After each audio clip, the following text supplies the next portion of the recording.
Welcome to my day 3 of 5 day 5 painting challenge. তোমরা আগের দুটো পেইন্টিংয়েই অনেক ভালোবাসা দিয়েছো, যার কারণে তোমাদের অসংখ্য ধন্যবাদ। ডে 3তে করার জন্য উপরের স্ক্রিনে দেওয়া শামিমা আপুর এই পেইন্টিংটি চুজ করেছি। ডে 4এ করার জন্য শামিমা আপুর করা কোন পেইন্টিংটি করা যেতে পারে তোমরা চাইলে কমেন্ট বক্সে দিয়ে যেতে পারো।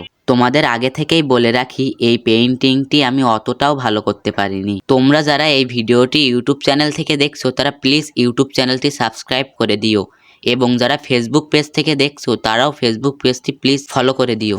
আজকের এই পেইন্টিংটি যদি তোমাদের কাছে ভালো লাগে তাহলে এই ভিডিওতে একটি লাইক দিয়ে কমেন্ট বক্সে তোমার মতামত জানিয়ে যেও। এখানে কিছু ডিটেলিংয়ের কাজ আমি অফ ক্যামেরায় করে নিয়েছি যাতে ভিডিওটি একটু ছোট হয়। এখানে বলার মতো আর কিছু নেই, তোমরা ভিডিওটি মিউজিকের সাথে দেখতে থাকো।